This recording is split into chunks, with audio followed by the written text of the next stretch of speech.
अस्सलाम वालेकुम। वालेकुम अस्सलाम सर। हमारा जो पेपर आज हम कर रहे हैं वो ये वाला है, अक्टूबर नवंबर 25, वेरिएंट 1-1। जो पहला क्वेश्चन है वो क्वाड्रेटिक का है और आसान सा क्वेश्चन है। मेरा ख्याल है कि आप सबको ये आता भी होगा और मुझे मतीन बताएगा कि ये क्वेश्चन कैसे करना है। अब मतीन बताइए कि कैसे करेंगे इस क्वेश्चन को। 7 नंबर का क्वेश्चन है ये। This can two distinct x square minus 4x greater than अब greater than ये 0. टू डिस्टिंक्ट रूट्स लिखा हुआ है ना, 2 डिस्टिंक्ट रूट्स। तो इसमें इसके लिए ये आपका मतलब है कि B minus square minus 4 minus A C ये ग्रेटर देन ग्रेटर 0 होगा। 0 जी हाँ शाबाश, ठीक है। तो हमारे पास जो ए है वो क्या है? जी सर। वो ए की वैल्यू 3k होगी। बी क्या है? वो बी k हमारे की वैल्यू, पास और सी आपके पास वो ये 3 है।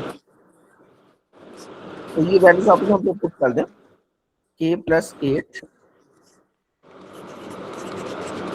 -4 गुड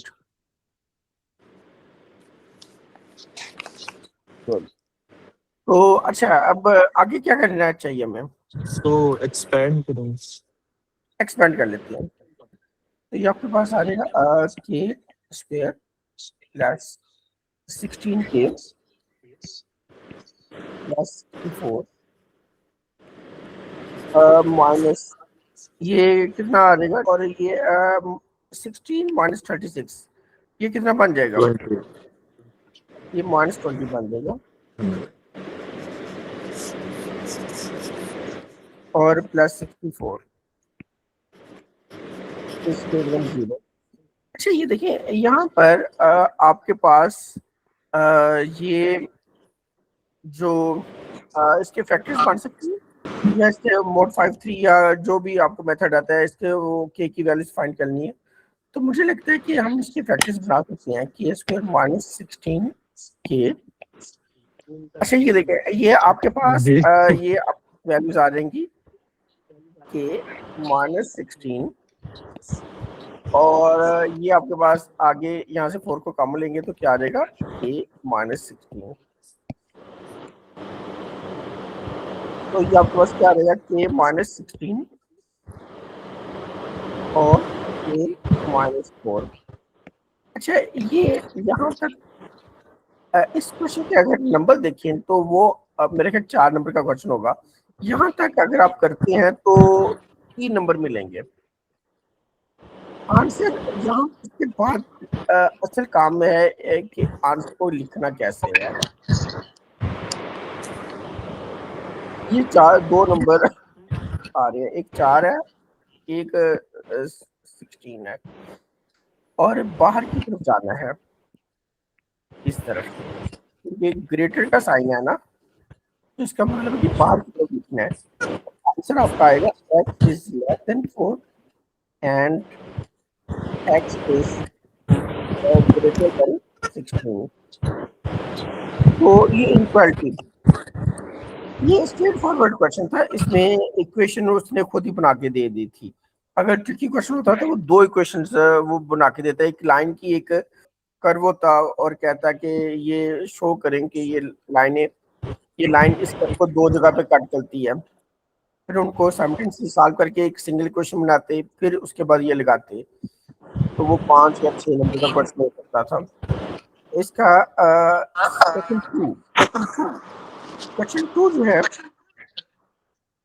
वो एक बार आप तमाम स्टूडेंट्स इसको रीड करें। थीमेटिक प्रोग्रेशन की बात कर रहा है वो। कॉमन रेशो वो कह रहे हैं कि फर्स्ट टर्म ए है।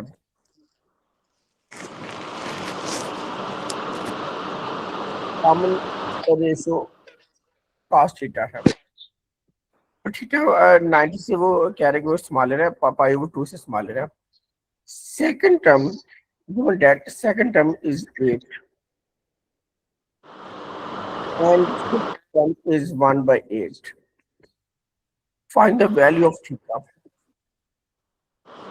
अच्छा, आप सेकंड टर्म मुझे आपकी हेल्प कर सकती है, ठीक है। फर्स्ट टर्म उसने बता दिया कि फर्स्ट टर्म तो ए ही है, फर्स्ट टर्म ए, और जो आर है वो cos थीटा के इक्वल है। सेकंड टर्म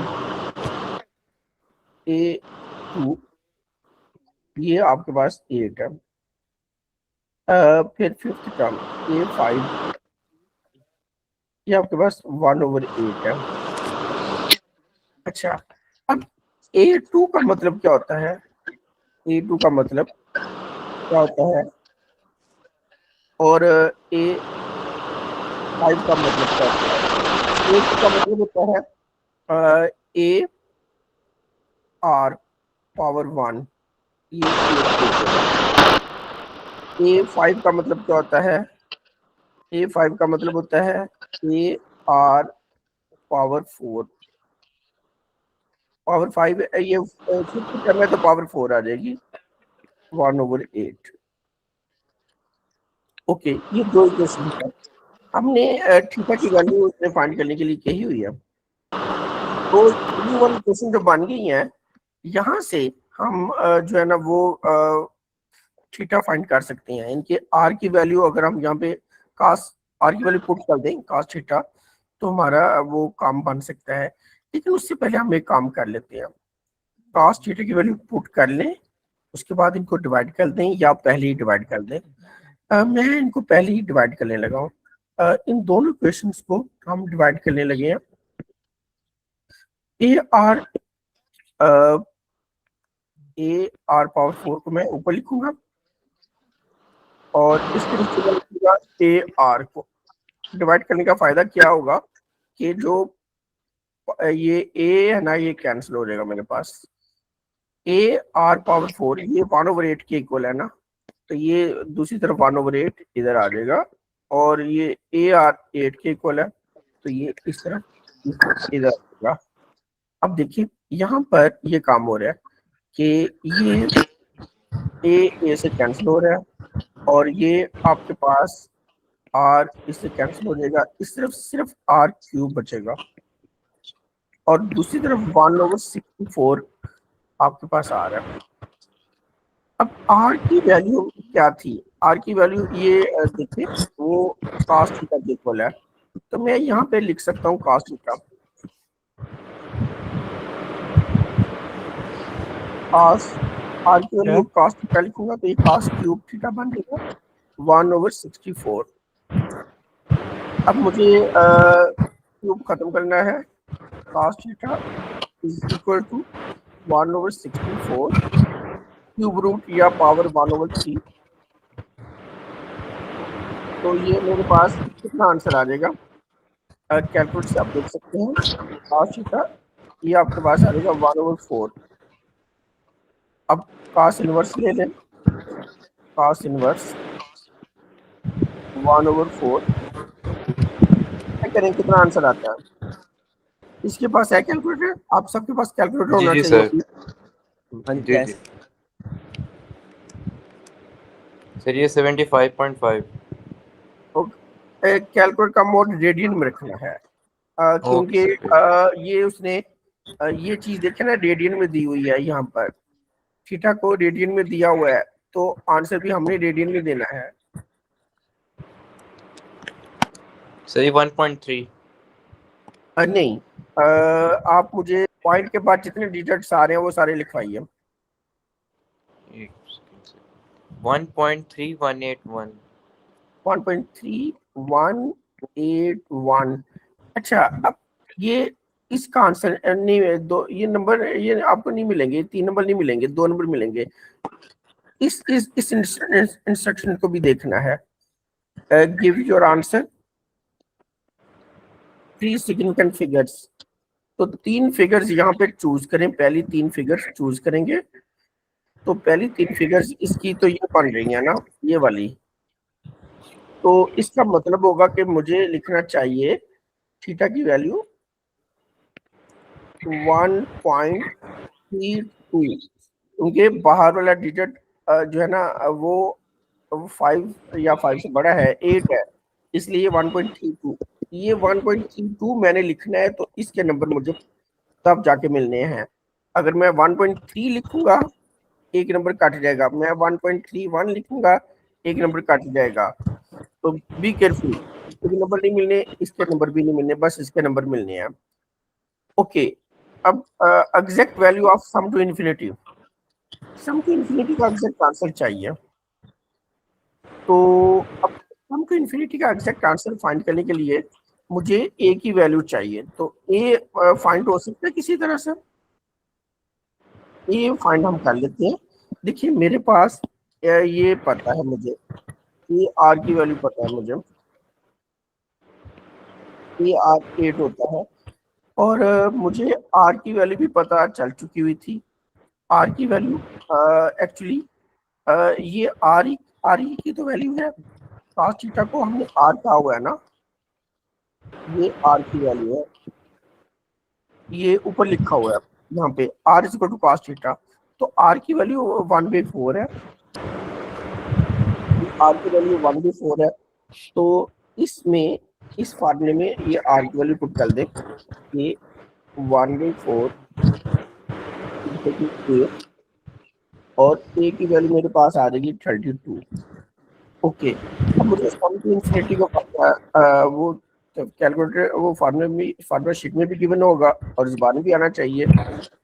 a/1 r होता है, इसमें वैल्यूज पुट कर दें, तो ये आपके पास आ जाएगा 32 डिवाइडेड बाय 1 माइनस 1/4, तो ये 32 ओवर 3/4। अगर चेक कर लें क्या आंसर आ जाएगा ये, इसको डिवाइड कर देंगे कैलकुलेटर से, आई थिंक 128 आ जाएगा।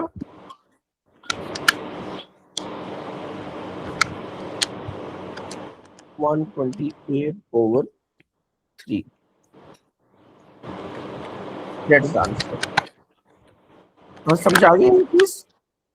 तो ये मुझे बताइए कि किस किस को लगता है कि आते हैं आप तो? तो जी जो पहले वाली वैल्यू है px प्लस 3 वाली, हाँ इसको हम यानी कि सी के x4 के साथ लेंगे और इक्वल करेंगे 216 के साथ। नहीं, ऐसा नहीं है, दोनों को एक्सपेंड करना है, दोनों जी को पहले वाली एक्सपेंड की करके। x4 कोएफिशिएंट और दूसरे का x4 कोएफिशिएंट आपस में माइनस हो गए, इक्वल टू 216 करेंगे। शाबाश, बिल्कुल जैसे हम कमाल कह रहे हैं, बिल्कुल ऐसे करेंगे कि दोनों को एक्सपेंड करके दोनों में x4 का कोफिशिएंट जो है ना उनको माइनस करके 216 के को रखना है। तो आपको दोनों को एक्सपेंड करना पड़ेगा, दोनों में देखना पड़ेगा कि x4 कहाँ पे है। पहले का तो कोई मुश्किल नहीं है, पहले का तो आप आराम से मालूम कर सकते हैं कि कहाँ पर आएगा। दूसरे में x दो जगह पर है, दूसरे में थोड़ा सा ट्रिकी हो सकता है, वो लिख के आइडिया लगाना पड़ेगा कि वो कहाँ पर आता है। तो उसकी जरा आप इसमें ट्राई कर लीजिए। आप चलिए इसको करते हैं एक दफा, हम सबसे पहले इसको एक्सपैंड करते हैं। इसको जब आप एक्सपैंड करेंगे तो कैसे लिखेंगे, मैं सारी टर्म्स लिखने लगा हूँ ताकि आपको क्लियर हो जाए कि वो x4 कहाँ पर आता है। 5c0 और ये px ये e⁻0, फिर आपके पास आएगा 5c1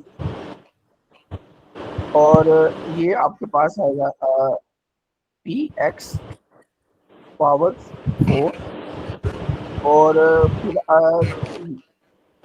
पावर 1। ये हमें x4 तो मिल गया ना, यहाँ पर x4 मिल गया यहाँ पर, ये आगे जाने की जरूरत नहीं है। ये x हमें x4 मिल गया यहाँ पर, इसलिए इस आगे जाने की जरूरत नहीं है इस एक्सपेंशन में। अब दूसरे को हम एक्सपेंड करेंगे, अब हम इसको एक्सपेंड करेंगे और इसमें देखेंगे कि x4 कहाँ पर है। अब इसमें ये 4 0 x क्यूब की पावर 14 है 4 और आएगा। p ओवर x की पावर 0। यहाँ तो इसको एक्सपेंड करेंगे तो पावर 12 बन जाती है, यहाँ पे काम नहीं बनता, आगे चलना पड़ेगा। 4c1 और फिर x पावर p और p x पावर 1। यहाँ पे अगर इसको एक्सपेंड करेंगे तो पावर 8 आती है, काम नहीं बनता, आगे चलना पड़ेगा। 4c1 x फिर ये आपके पास बनेगा x 2 और p x यहाँ पे स्क्वायर। यहाँ पे अगर आप नोट करें तो ये 6 और नीचे 2 है, यहाँ पे काम बन जाता है, यहाँ पे x4 बन जाता है, तो इसको सिंपली करेंगे तो x4 यहाँ पे बन जाता है, इसलिए आगे जाने की जरूरत नहीं है, तो यहीं पे आप रुक जाए। ठीक है, अब आप इन्हीं टर्म्स को सिंप्लीफाई करें जहाँ पे ये x4 बनता है, जिनको मैंने ब्लू के साथ हाईलाइट किया है, सिर्फ इनको आप सिंप्लीफाई करें। अगर हम इसको सिंप्लीफाई करेंगे तो ये हमारे पास आता है पावर 4 x पावर 4 और ये 3 पावर 1 है, तो 3 को 5 से मल्टीप्लाई करेंगे तो वो 15 बन जाता है। ओके, बीच में ये माइनस का साइन है, यानी ये वाला साइन, ये माइनस का साइन हमने ये लिख लिया है। उसके बाद ये वाली टर्म जो है वो हम यहाँ पे लिखेंगे। आप 4c1 कितना होता है, 4 होता है, x की पावर 6 हो जाएगी यहाँ पर, और p स्क्वायर और x पावर जो है वो x स्क्वायर हो जाएगा नीचे। ओके, अभी इसको थोड़ा सा सिंप्लीफाई और करेंगे। 15p4 x4 माइनस 4x4 और p। अगर हम कोफिशिएंट की बात करें, ठीक है, उसने कहा हुआ है कि कोफिशिएंट जो है वो 216 है, तो सिर्फ कोफिशिएंट ही आप लिखें और उसको 216 के इक्वल आप लिख लेंगे। तो हम इसके फिर कोफिशिएंट्स की बात करेंगे। इसके कोफिशिएंट्स में हमारे पास आर है 15, P4 -4 और फिर ये आ रहा है, अगर हम इस चलें इस x4 को बाद में लिख लेते हैं, -4p और ये इसका ये कोफिशिएंट ये आ रहा है, तो ये आपके पास कोफिशिएंट जो आ रहा है वो आ रहा है 15p4 -4p स्क्वायर और इज इक्वल टू 216। अब ये एक क्वाड्रेटिक टाइप की इक्वेशन बन जाती है। 15p4 -4p square -216 is equal to 0। हाँ भाई, किसी को आगे याद आ रहा है कि कैसे करेंगे? पिछले पेपर में भी क्वेश्चन को तो सॉल्व m सपोज कर लेंगे, m = p², तो ओके, इस तरह उसकी power This guy's an inequality इसकी तरह से. हाँ उसमें आप लेट कर लीजिए, let p square is equal to m। अगर ना लेट करें फिर भी ठीक है, फिर भी आप मिड टर्म ब्रेकिंग अगर आप डायरेक्टली करना चाहते हैं तो वो भी हो सकती है, लेकिन अगर आप इसको आगे उस तरह लेके चलना चाहते हैं तो m के साथ, तो वो उस तरह लिखें। ये आपके पास बन जाएगा 15m स्क्वायर -4m और 216 0। अब ये कंप्लीट हो जाएगा ये क्वेश्चन। जी सर. आई होप कि ये आप कंप्लीट कर लेंगे। अब अगली क्वेश्चन पे चले। तो ये 3 नंबर का क्वेश्चन है, इसको कंप्लीट के फॉर्म में लिखना है। हाँ शहबार आते हैं इसको कंप्लीट के फॉर्म में लिखना? आता है क्या करेंगे मुझे बताइए। पहले तरतीब दीजिए ना, -x पहले आएगा, फिर शाबाश, 6x बिल्कुल ठीक प्लस है, 1। गुड। सबसे पहले इसको रीअरेंज करेंगे, -x² -6x और +1। हम ऐसे करते हैं कि पहली दो टर्म्स में से जो है ना वो माइनस कॉमन ले लेते हैं, और ब्रैकेट के अंदर जो बचेगा वो आपके पास x² +6x और आपके पास यहाँ पे 1 आ जाएगा। ओके, अब आपने क्या करना है, सिर्फ ब्लू टर्म्स पे फोकस करें और इसको कंप्लीट के फॉर्म में लिखें, ब्लू टर्म्स को। तो ये आपके पास आ जाएगा x 6.5 और यहाँ पे ब्रैकेट के बाहर हमेशा माइनस आपने लिखना है, और 3 का स्क्वायर यहाँ पर आ जाएगा। ये मेथड बार बार आपको करवाया हुआ है और आप आई होप के सबको अच्छी तरह आता है। अब एंड पे हमने माइनस को रिमूव करना है, तो ये -x + 3² ये माइनस और ये माइनस जो 9 के साथ है ये मिलके +9 +1, तो 9 और +1 ये मिलके 10 हो जाएगा। और हमारा जो फाइनल आंसर है ये इस 10 को पहले लेंगे क्योंकि उसने भी कांस्टेंट टर्म को शुरू में लिखा हुआ है, तो कांस्टेंट टर्म को शुरू में लिखा हुआ है, तो हम भी वो जो हमारे पास कांस्टेंट टर्म है वो 10 आ रही है, तो उस 10 को शुरू में लिख लेते हैं और ये इसको बाद में लिख लेते हैं x + 3। ये 3 नंबर आपको मिल जाएंगे यहाँ तक।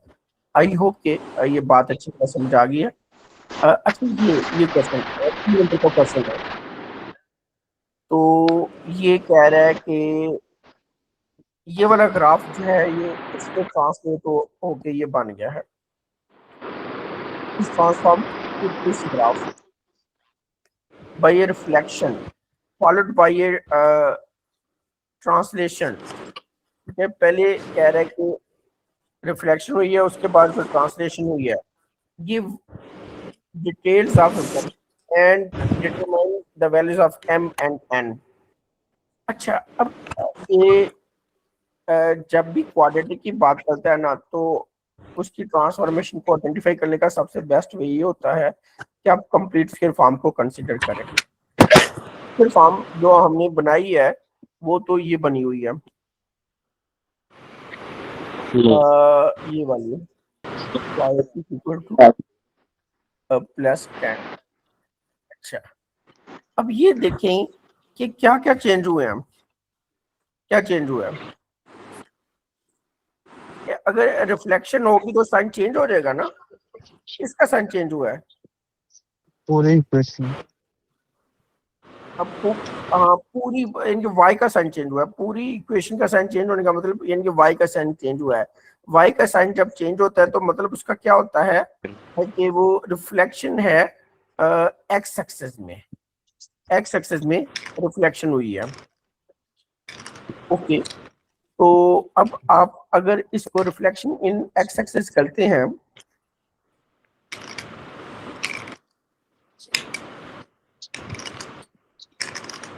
इन x एक्सिस, तो ये बन जाती है आपके पास y = -x²।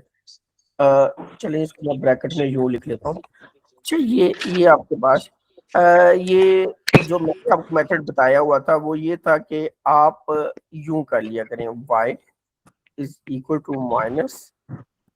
-x²। यहाँ पे +10 +3 लिखा हुआ है, ये 10 को उस तरफ ले आते हैं ये। तो अब ये इसको और इसको जरा कंपेयर करें, क्या आपको चेंजेस नजर आ रहे हैं, इसको और इसमें क्या चेंजेस नजर आ रहे हैं। y जो है -10 हो गया है, उसके साथ मतलब y जो है 10 की तरफ मूव हुआ है, वो और जो x है वो 3 अगर आपने ट्रांसलेट हुआ आपको है मैं 10 कहूँ कि वो और t x 3 लिखें तो t क्या लिखेंगे आप, -310 -3 और 10 -310 लिखेंगे, जी। ठीक है, -310। तो यही उसने पूछा हुआ था, -3 और 10। ये m की वैल्यू आपके पास 3 आ गई और जो है वो n की वैल्यू 10 आ गई। और ये रिफ्लेक्शन का 1 नंबर और ये टी लिखने के 2 नंबर। तो ये आप देख लें, ये 3 नंबर कोई मुश्किल तो नहीं है। नहीं इसमें नहीं मुश्किल बात थी कि ये इस बात को आइडेंटिफाई कर लो क्या कि मुश्किल था हमने सर? इसकी जगह पर इसकी कंप्लीट स्क्वायर फॉर्म को कंसीडर करना है। ये बात आप सर ये तो आपने बताया। हाँ, ये कंप्लीट स्क्वायर फॉर्म को कंसीडर करेंगे तो फिर कोई मुश्किल नहीं होगा, फिर इजीली आप आइडेंटिफाई कर लेंगे। ओके, अब नेक्स्ट क्वेश्चन पे हम चलते हैं। शो करना है कि tan 4 थीटा -1 ये इसके इक्वल है। ओके, चलिए ऐसा करें कि ये tan किसके इक्वल होता है? Sine over cos. तो इसको साइन ओवर कॉस लिख लें। ओके, तो ये हमने लेफ्ट हैंड साइड लेंगे, ये sine theta over cos theta, लेकिन पावर तो 4 है, तो पूरे की पावर 4 लिखने के बजाय हम अलग अलग भी पावर 4 लिख सकते हैं। तो साइन स्क्वायर थीटा और कॉस 4 थीटा -1 1 है, तो इसको 1/1 लिख लेते हैं ताकि इसको सिंगल फ्रैक्शन बना सकें। सिंगल फ्रैक्शन हम क्यों बनाना चाहते हैं? क्योंकि दूसरी तरफ सिंगल फ्रैक्शन है, तो हम इसको सिंगल फ्रैक्शन बना लेते हैं। अब इसलिए एलसीएम देना पड़ेगा, और इसका एलसीएम क्या आ जाएगा हमारे पास? एलसीएम इसका आ जाएगा cos पावर 4 थीटा। यहाँ पर हमारे पास आ जाएगा sine 4 theta minus cos 4 theta. अच्छा, ये अब क्वेश्चन थोड़ा सा मुश्किल होगा उन स्टूडेंट्स के लिए जिनको अलजेब्रा की आइडेंटिटीज नहीं आती। मुझे बताइए कि A square minus B square किसके इक्वल होता है? आता है किसी को? Ahmad Kamal, A square minus B A square, square minus B square, A minus B. A minus B, A plus B, A minus B से। ठीक है, अब मुझे समी बताएगा। समी, आपने जी मुझे सर, बताना है कि क्या ए क्यूब माइनस, आपने मुझे बताना है कि A6 माइनस B6 किसके इक्वल होगा? ए माइनस बी होल ब्रैकेट ए प्लस बी। नहीं, ये A6 लिखा हुआ है मैंने। देखिए, A2 था तो उसकी पावर आधी आधी की है मैंने, जी, तो A6 है तो ये क्या होगा? A3 minus B3। Okay A cube plus B okay, cube. A cube minus b cube. ये ऊपर वाली आइडेंटिटी तो ओ लेवल में पड़ी हुई है, और उसी की एक्सटेंशन है नीचे वाली। ये आप किसी भी पावर पे अप्लाई कर सकते हैं। अगर दो टर्म्स हैं विद इवन पावर्स और उनके बीच में नेगेटिव का साइन है, तो ये आप फॉर्मूला लगा सकते हैं। अच्छा, ये बताइए S4 माइनस C4 ये क्या बनेगा? बताइए मुझे।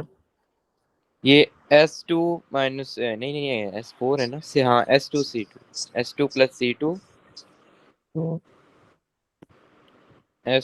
S2 minus C2। ओके, तो ये जरा इस पे लगा दें। मुझे बताइए कि अब अगर ये आइडेंटिटी यहाँ पर लगाना चाहेंगे तो क्या आएगा? साइन 4 माइनस कॉस 4 है, तो क्या लिखें हम? ये आएगा sin sine square plus cos square bracket close and sine square minus cos square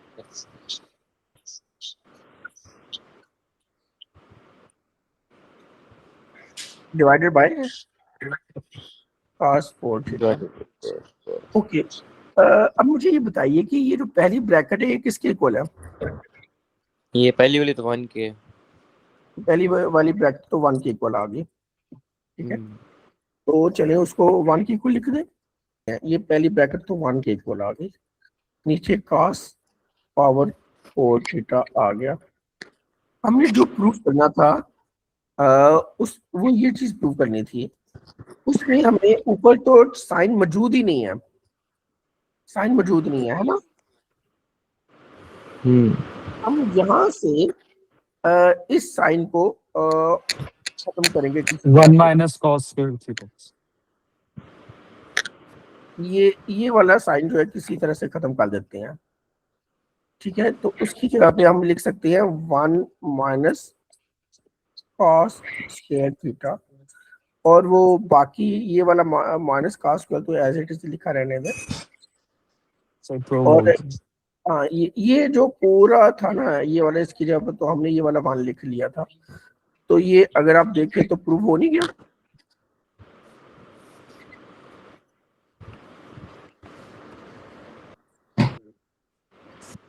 हाँ, अच्छा, ये इसका जो अगला पार्ट है, तो इस इक्वेशन को सॉल्व करने के लिए क्या ज़हन में आ रहा है? cos स्क्वायर को उसके आंसर से मल्टीप्लाई करवाना है इज इक्वल टू 7। नहीं नहीं नहीं नहीं नहीं, हेंस लिखा हुआ है, हेंस। पिछले वाले तो आंसर आगे भी पर यूज करेंगे. पिछले पिछले वाला आंसर पे यूज आंसर जरा करना हम है। निकाल देंगे, पिछले वाला पार्ट था क्या, ठीक, ये पिछला पार्ट था। ये नहीं सर जी, cos स्क्वायर इस थीटा को आके जो आंसर लिखा हुआ उसको यूज करेंगे tan 4 की -1 की जगह। ये बिल्कुल ठीक है, यानी कि ये जो tan थीटा है ना वो यहाँ भी है, तो इसकी जगह पर उसकी वैल्यू पुट कर देती हैं, ये पूरी की पूरी उस tan इस उसकी जगह पर वो हम सब्स्टिट्यूट कर देंगे। तो ये हैंड्स का जो है वो हमने उसकी इंस्ट्रक्शन को फॉलो कर लिया। 7, तो उसकी जगह पर ये पूरा हमने ये लिख देना है। ये नोट कर लें हमने क्या किया है, उसकी जगह पर tan स्क्वायर थीटा -1 की जगह पर हमने वो चीज लिख दी है। अब देखें यहाँ पर ये कुछ कैंसिल हो जाता है, क्या कैंसिल हो रहा है, ये पूरा cos स्क्वायर इसके साथ कैंसिल हो जाएगा, यहाँ पे ये चीज आ जाएगी। अब नीचे cos स्क्वायर बनता है, ये 1 माइनस 2 cos स्क्वायर थीटा, ये नीचे वाला cos स्क्वायर थीटा 7 के साथ मल्टीप्लाई कर देते हैं जाके, cos स्क्वायर थीटा ये आपके पास आ गई। ओके, तो यहाँ पर उसको आप एक साइड पे cos वाली टर्म से एक तरह साइड पे लेके जा सकते हैं। 1 इज इक्वल टू 9, ये 7 प्लस 2 9 हो जाएगा cos थीटा। तो cos थीटा को जब आप सब्जेक्ट बनाएंगे तो ये 1/9 आ जाएगा, और ये cos थीटा आपके पास आ जाएगा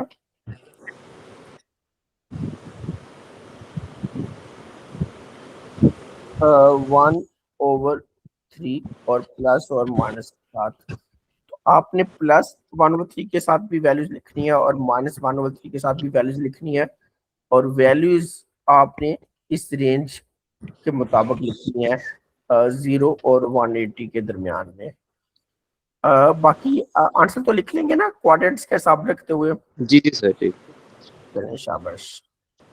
फंक्शंस का क्वेश्चन है, और फंक्शन का क्वेश्चन इसका, इसमें तो रेंज पूछी हुई है, और रेंज वाला कॉन्सेप्ट मेरा ख्याल से मैंने कल भी बताया था। किसको देके बताना है रेंज, टर्निंग पॉइंट को. +12 शायद सर जी। रेंज एक अकेला Y नंबर नहीं होता, y is इसका वैल्यू होता है greater than 12. y is greater than -12। y greater than -2। और इक्वल टू 12 होगा। अच्छा देखिए, ये इसका कॉन्सेप्ट क्या होता है आपको बताया हुआ है। आप ये होता है ग्राफ कि को देखते हैं. कितना जा रहा है ग्राफ, नीचे कितना आ रहा है, ठीक है। तो अगर आप इसका ग्राफ बनाना चाहें तो ये यू शेप का ग्राफ बनता है, और इसका ये जो मिनिमम पॉइंट होता है ये वाला, ये पॉइंट क्या होता है, ये होगा -3 और -12, ये टर्निंग पॉइंट होता है, ठीक है। ये स्टेशनिंग पॉइंट होता है ये वाला। तो ग्राफ तो इसके ऊपर ऊपर जा रहा है ना, ग्राफ तो ऊपर ऊपर जा रहा है, सबसे नीचे वाला पॉइंट -12 है। तो मतलब y is greater than equal to -12, ये इसका है। तो ये आपने क्वाड्रेटिक्स का तो इस तरह आराम से हम देख सकते हैं, और ये रट्टे वाली बात है। अगर आपने मेमोराइज ही करना है इसको, रट्टा सा लगाना है, तो आप ये कह लें कि ये साइन के साथ ही दो number of y is greater then this, अगर बाहर पॉजिटिव है, अगर यहाँ पॉजिटिव है, अगर यहाँ पे नेगेटिव है ब्रैकेट से पहले, तो फिर ये लेस देन हो जाएगा। अच्छा, दूसरा हम आ जाते हैं एफ इनवर्स ऑफ एक्स। हाँ, ये 2 नंबर की का बात का क्वेश्चन है, एफ इनवर्स ऑफ एक्स। ये जो साथ लिखा होता है ना, ये डोमेन लिखी होती है, ये डोमेन है इसकी, और ये डोमेन का ख्याल रखना होता है जब हमने इनवर्स मालूम करना है। तो इनवर्स मालूम करने के लिए, इसके लिए हम क्या करेंगे, चलिए एक काम ये करते हैं कि सबसे पहले ये करें कि आप x की जगह पर y लिख लें शुरू में ही, बजाय एंड पे कर लिखने के। आप यहाँ पर y लिख लें और ये वाले इसको जरा रिमूव कर दें। यहाँ पे हमने y लिख लेना है। ओके, अब इस y को सब्जेक्ट बनाना है, तो ये आपके पास आ जाएगा x plus 12 is equal to y plus 3। अब इस स्क्वायर को खत्म करना है, x plus 12 under root plus y plus 3। यहाँ पे हम दोनों साइन लिखते हैं आमतौर पे, प्लस और माइनस। ठीक है, हमने यहाँ पे माइनस लिखना है या प्लस लिखना है, इनवर्स के केस में दोनों साइन नहीं लिख सकते, एक लिखना होता है। हम यहाँ पे प्लस लिखेंगे। प्लस क्यों लिखेंगे, ये इस डोमेन की वजह से। डोमेन क्योंकि ग्रेटर की फॉर्म में है, x इज ग्रेटर देन 0 है, तो मतलब ये है कि ये यहाँ पे प्लस आएगा as x is greater than 0, तो इसलिए यहाँ पे प्लस यहाँ पे लिखना है। अच्छा, अब अगला पार्ट आपके पास ये बस 3 को इस तरफ ले आइए, -3 प्लस x प्लस 12, ये हमारा आंसर आ गया इज इक्वल टू y। बस ये एफ इनवर्स आ गया। एफ इनवर्स आप इस y को की जगह पर एफ इनवर्स लिख लें और उधर से वो y खत्म कर दें। ये समटाइम 3 नंबर का आता है, कभी 2 नंबर का, यहाँ 2 नंबर का आया हुआ है। जी एफ ऑफ एक्स 69 के इक्वल है, तो आपने x की वैल्यू मुझे करनी है। तो ये एक quadratic equation see I think बनेगी, देख लेते हैं।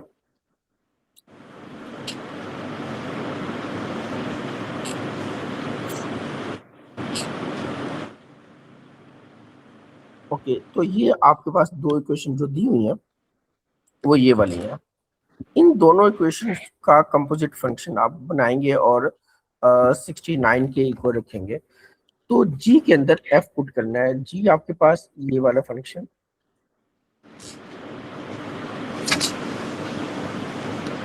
और इसमें एक्स की जगह पर आपने एफ पुट करना है।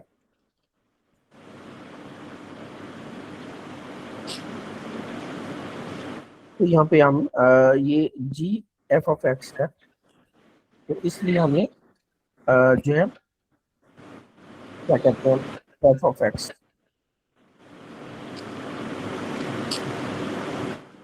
ओके, तो इसको इस स्टेप में आप 9 के इक्वल भी रख लें। अब ये देखिए, ये 2 minus 5 is equal to 69। F of x किसके इक्वल है? एफ ऑफ एक्स तो ये है आपके पास एक्स प्लस 3 का स्क्वायर माइनस। तो ये जो इक्वेशन आपके पास बन गई है, इस क्वेश्चन को सॉल्व कर लेंगे। तो पहले तो ये ब्रैकेट को आप चलिए, ये अगले स्टेप में, इस स्टेप में आप मल्टीप्लाई कर दें, 2x प्लस 3 का square minus 24 minus 5 is equal to 69।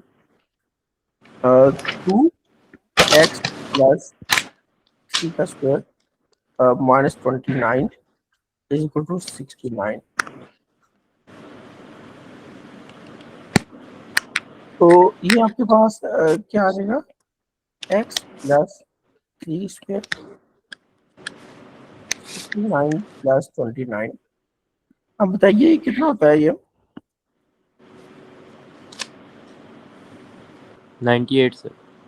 98 को ओके 98 को 2 से डिवाइड भी कर देंगे तो ये 49 आ जाएगा। सर एक्स की दो वैल्यूज आ रही हैं, -10 और 4। ठीक है, तो अब आपके पास ये x plus 3 square is equal to 49, इसके रूट लेंगे यहाँ से प्लस -7 और x is equal to -3 plus -7। तो बजाय ये कि आप उसको एक्सपेंड करें, आप इस तरह से ये टेक्निक अगर लगा लेंगे तो आप जल्दी से आंसर आपके पास आ जाएगा। एक -12 आ जाएगा और एक x की वैल्यू और 4 आ गई। हाँ सर, में यही वैल्यूज आई आपके पास। जी सर। हाँ चले, देखिए यहाँ पे ये कंपोजिट फंक्शन था और कंपोजिट फंक्शन में सिर्फ वही वैल्यूज वैलिड होंगी जो x इज ग्रेटर देन 0 है, तो ये वैल्यू आपको ड्रॉप करनी पड़ेगी। अगर आप इसको लिख देंगे माइनस वाली वैल्यू तो ये आपके नंबर कट जाएंगे। अगर आप इसको नहीं ड्रॉप करेंगे तो सिर्फ ये वाली वैल्यू लिखनी है, x is equal to 4 because of domains को कंसीडर करना होता है कंपोजिट फंक्शन में। अगला क्वेश्चन आई थिंक सिंपल और आसान है, तो ये बताइए क्वेश्चन कर लें कि इसको स्किप कर दें। सर्कुलर मिरर का तो सर हम कर लेंगे। ये शेडेड एरिया मालूम करना है, वो सेक्टर में से वो जो है ना triangle minus sir. Triangle minus करना है। तो ये स्टेप्स मैं लिख देता हूँ, इसका एरिया आपने ये करना है कि शेडेड एरिया आपके पास आ जाएगा। एंगल भी है, रेडियस भी है, सेक्टर का एरिया आ जाएगा हमारे पास।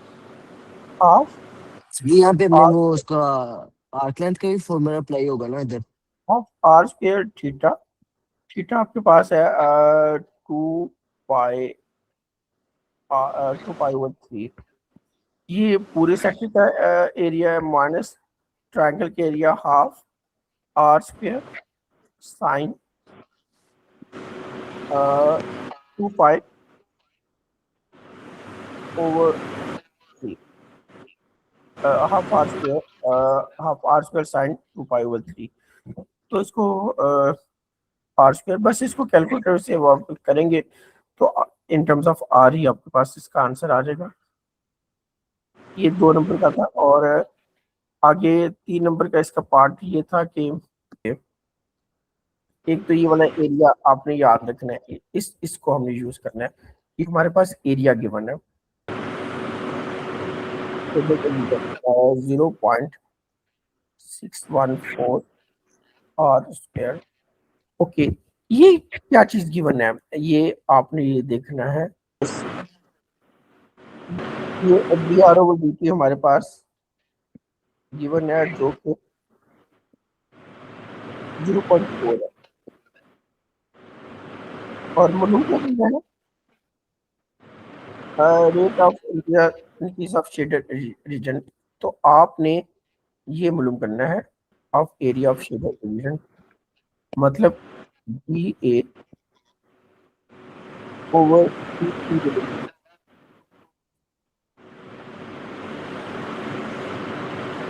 ये मालूम करना है। और आर की वैल्यू हमें बताइए ये 2 है। तो ये तो बहुत आसान क्वेश्चन है। आपने ये करना है कि ये जो आपके पास ये वाला एरिया का फार्मूला दिया हुआ है पहले पार्ट में, उसी को डिफरेंशिएट कर दें। तो जब उसको डिफरेंशिएट करेंगे तो आर के रिस्पेक्ट आपने डिफरेंशिएट करना है, तो आपके पास आंसर आ जाएगा 0.614 इंटू 2 आर की वैल्यू को पुट करते हैं यहाँ पर 0.614 इंटू 2 इंटू 20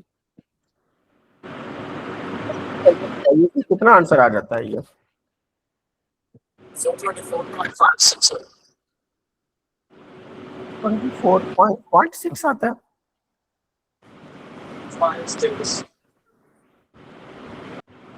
फाइव 24.56। ठीक है, 5-6 आ रहा है। Okay okay. अच्छा जी, देखिए हमने मालूम क्या करना था, हमने जो मालूम करना होता है ना उसका चेन रूल बना लेते हैं। हमने ये चीज मालूम करनी थी, ठीक है। अब इसका चेन रूल बनाएंगे। इसका चेन रूल बनाने का तरीका क्या होता है, ये D A over D T मालूम करना था। तो आप इसके वो दो फ्रैक्शन बनाएंगे, डी ए इधर लिखा, डी टी नीचे लिखा। तीसरा वेरिएबल हमारे पास आर है, डी आर इधर लिखा, डी आर इधर लिखा। अब देखिए सारी वैल्यूज हैं हमारे पास, D A over D T की वैल्यू है हमारे पास, D A over D R की वैल्यू है हमारे पास, और फिर हमारे पास D R over D T की वैल्यू भी है हमारे पास। ये दोनों वैल्यूज यहाँ पे आप सब्स्टिट्यूट कर दें, ठीक है। वो आप सब्स्टिट्यूट करें, D A over D T की वैल्यू ये आपने फाइंड की थी 24.56, और D R over D T 0. और ये आपके पास 0.4 थी, and you will get the final answer 9.824.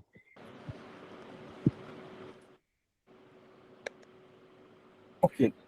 अच्छा ये उसने एक बात और कही थी, इसमें अगर 9.824 लिखेंगे तो वो गलत हो जाएगा। ये थोड़े सा तो टू जो सिग्निफिकेंट है, अब हर क्वेश्चन के 9.2 लिए अलग, हाँ हर क्वेश्चन के लिए इंस्ट्रक्शंस अलग दे रहा है, तो हर क्वेश्चन के लिए आपको केयरफुल रहना पड़ेगा। 9.8 आपने लिखना है। देखिए ये रेट ऑफ चेंज के क्वेश्चन ज्यादा आसान होते हैं, ये मुश्किल नहीं होते। आपके सामने है ये क्वेश्चन, समझा की बात की। जी सर। क्वेश्चन 8 आपके पास ये आ चुका हुआ, तो इसमें आपके पास एरिया ऑफ शेडेड रीजन मालूम करना है। तो ये पी के कोऑर्डिनेट्स दिए हुए हैं। अब मुझे बताइए कि कैसे करेंगे ये वाला एरिया फाइंड, सर इंटीग्रेट करके किसको इंटीग्रेट करेंगे? सर ये जो पहले वाली वैल्यू है, curve, equation of curve, curve को इंटीग्रेट करेंगे, फार्मूला क्या लगाएंगे? और सर फिर हम ये जो रेक्टेंगल है इसका एरिया फाइंड करेंगे और माइनस करो। ठीक है, हमारे पास ये हम दो तरह से इस क्वेश्चन को कर सकते हैं, ठीक है। एक वो तरीका जो समी ने बताया है, हम जब इसको इंटीग्रेट करेंगे तो कर्व को इंटीग्रेट करेंगे तो हमारे पास जो एरिया आएगा वो ये वाला एरिया आना है, ये कर्व और एक्स एक्स के बीच वाला, ये वाला एरिया आएगा। तो ये वाला एरिया मालूम करने के लिए अगर इंटीग्रेट करेंगे तो ये वाला ग्रीन वाला एरिया आना है। चलिए ये वाला एरिया हम मालूम करते हैं पहले। तो इंटीग्रेट करने से हमेशा कर्व और एक्स एक्सिस के बीच वाला एरिया आता है, ये बात ध्यान में रखनी है। उसने तो दूसरा एरिया पूछा हुआ है। अच्छा कर्व की इक्वेशन ये दी हुई है, तो हम इसको इंटीग्रेट करेंगे, इसको A1 कह लेते हैं हम।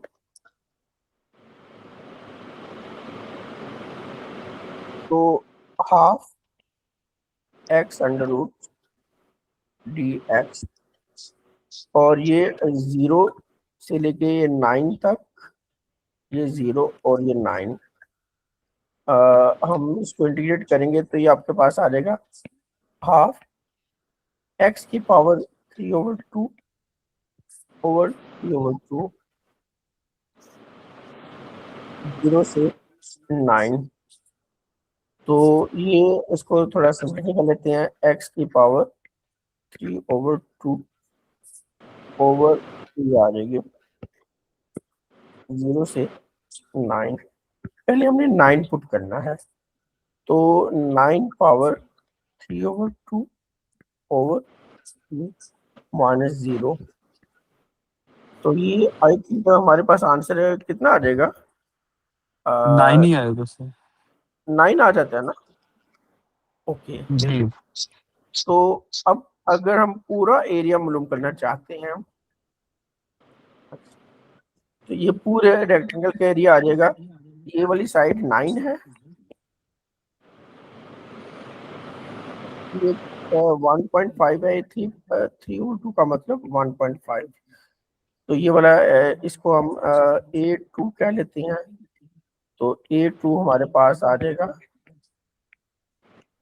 9 इंटू 1.5, कितना बताया आपने? 13.5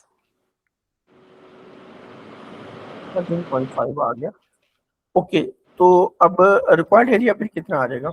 सर 4.5 ठीक है, और एरिया आपने ये वाला मालूम करना था, तो उसके लिए पूरे रीजन में से जो है रिक्वायर्ड एरिया आपके पास आ जाएगा,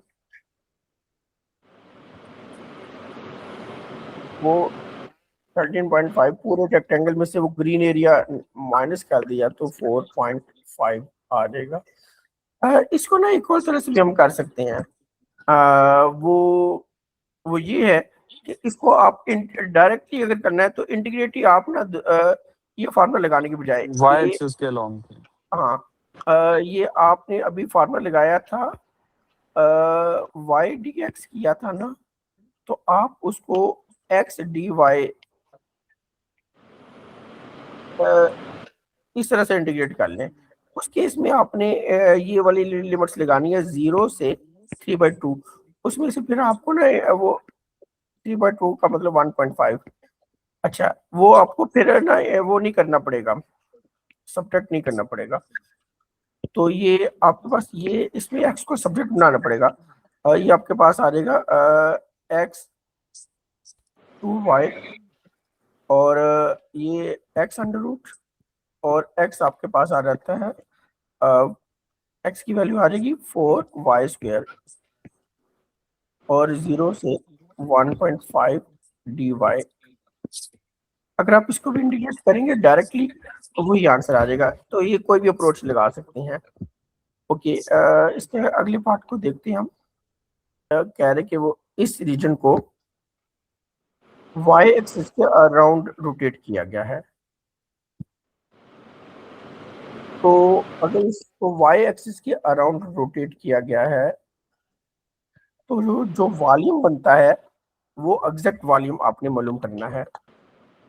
ये वाली क्वेश्चन आपको ये दी हुई है। ओके, अच्छा देखिए, ये अभी मैंने जो फार्मूला लिखा था एरिया का वही फार्मूला आप लिखे, दूसरा फार्मूला मैंने बताया था एक्स डी वाई, ये आप लगाए, ये एरिया का फार्मूला है।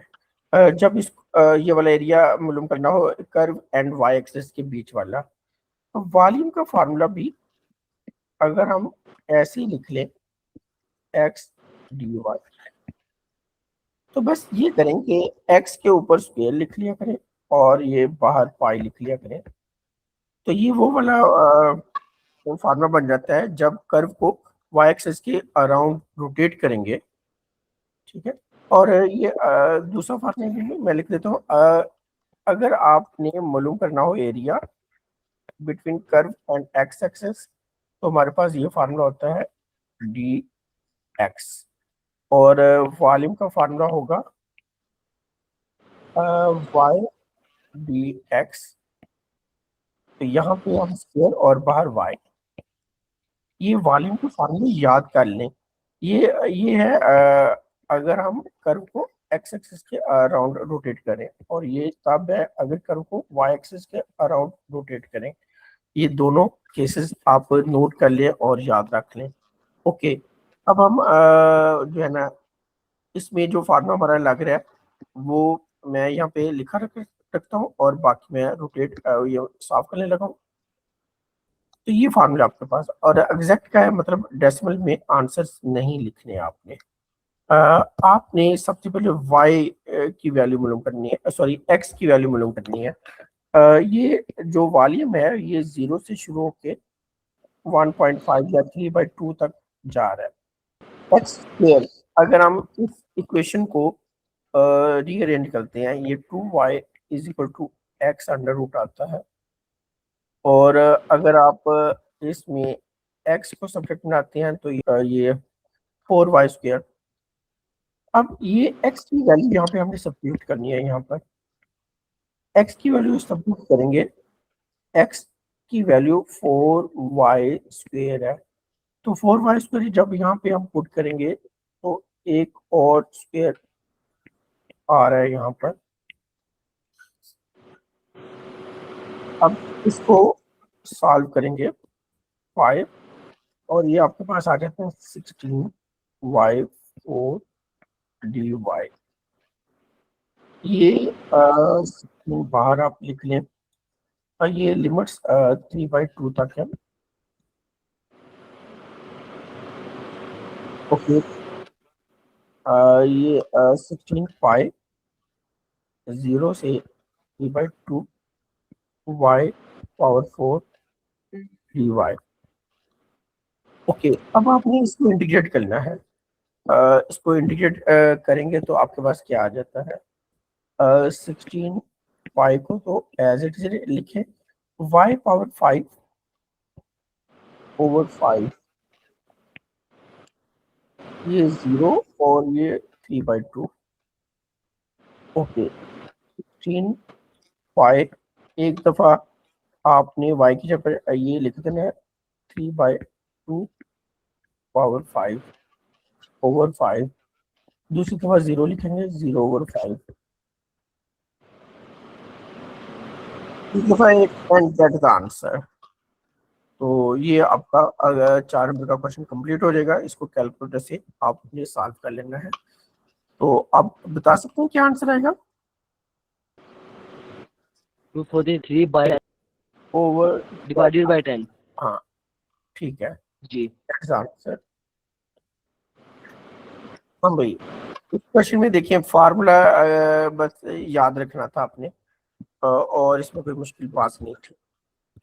तो ये फार्मूला भी निकाल कर लें, काफ़ी ज़्यादा चांस है कि आ सकता है।